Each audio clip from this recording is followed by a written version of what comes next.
எடப்பாடி பழனிசாமியின் சார்பாக உதயகுமார் வாழ்த்துறை வழங்குகிறார். எடப்பாடி பழனிசாமி அவர்களும் கூட ஏதோ தன்னை ஒரு இன்னொரு எம்ஜிஆராகவும் ஜெயலலிதா அம்மாவை போலவும் நினைத்துக் கொண்டிருந்தவருக்கு நம்ம இதுல பிரிஞ்சு போன எல்லாருமே ஒன்றிணைத்து நாம தேர்தலை செலுத்தாலே நமக்கு ஒரு மிகப்பெரிய வெற்றி கிடைக்கும். எந்த அதிமுக தொண்டனும் பாஜகவுடனான கூட்டணியை விரும்புறது. என்ன எல்லாம் தவறு பண்ணிட்டா வெளியில வந்திருக்கிறாங்க, நீங்க தான் நீங்களே திருப்பி சேர்த்துக்கிறதுல உங்களுக்கு என்ன அது முடியுது? பிஜேபி நம்பியே கட்சி போயிட்டு இருக்கு. அவங்க சொல்ற தலையாட்டு பொம்மையாவே இருக்காங்க. வெறும் இந்த அண்ணாமலையை மட்டும்தான் எதிர்க்கிறாங்க என்கிற ஒரு போலி கட்டமைப்பை இன்றைக்கு எடப்பாடி பழனிசாமி அவரை சார்ந்தவர்களும் உருவாக்கி கொண்டிருக்கிறார். 80% எம்ஜிஆர் அதிமுக தொண்டர்கள் ஒன்றிணைச்சிருவாங்க. எங்களுக்கு Modi G, Nadda G, Amit Shah G, அந்த ஜீன்னு இவங்களே அதை ஒருவேளை நீதிமன்ற தீர்ப்புல இல்ல ஒருங்கிணைப்பாளர் இணை ஒருங்கிணைப்பாளர் தான் செல்லும் என்று தீர்ப்பு வந்தால் இருந்தாலும் நம்ம சேரணும்னு விருப்பம் உள்ள வந்ததுக்கு இந்த மன்னிப்பு கடிதம் கேட்காம அவங்கள உள்ள வரவழைச்சுக்கிறது வேணுங்கிறது என்னுடைய வேண்டுகோளா இருக்கு. இப்ப அழிஞ்சது காரணமே எடப்பாடி பழனிசாமி. நாம் எதிர்ப்பது அண்ணாமலையை மட்டுமல்ல, இந்துத்துவ சித்தாந்தங்களை, RSS சித்தாந்தங்களை, மோடி, அமித்ஷா கரெக்டான கேண்டிடேட் செலக்ட் பண்ணாங்கன்னா ஈஸியாக ஜெயிக்க முடியும்.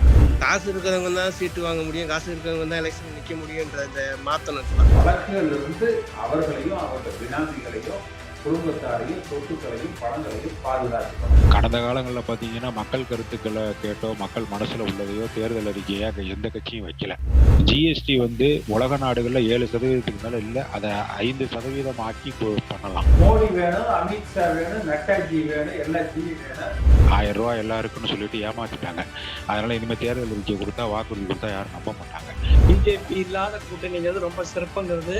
அதிமுக காரங்களுக்கு இருக்கிற பாஜக எதிர்ப்பு, இந்துத்துவ எதிர்ப்பை அப்படியே மடைமாற்றம் செய்து ஏதோ அண்ணாமலை எதிர்ப்புன்னு சித்தரிச்சு இல்ல என்னுடைய தலைமையில் இப்படிதான் இருக்கணும், ஒரு சேடிஸ்ட் மாதிரி. அதிமுகங்கிறது ஒரு சுதந்திரமான இயக்கம்.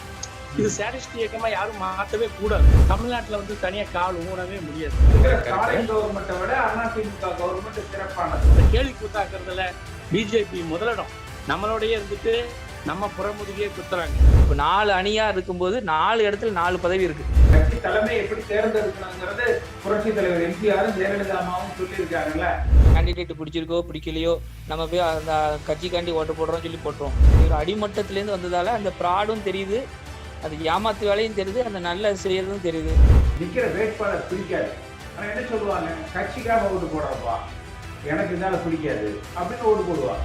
24லையும் வராது, 26லையும் வராது. நம்ம வேணா சொல்லிக்கலாம், அடுத்தது காமனா இருக்க ஒரே ஆள் நீங்க மட்டும்தான். நமக்குள்ள ஏதாவது ஒரு கருத்து வேறுபாடு இருந்தா கூட உங்க எல்லோரையும் அரவணைத்து அனுசரித்து செல்வதற்கு நான் தயாராக இருக்கிறேன். மதுரை மாநாட்டுக்கு 500 ரூபா கொடுக்காங்க.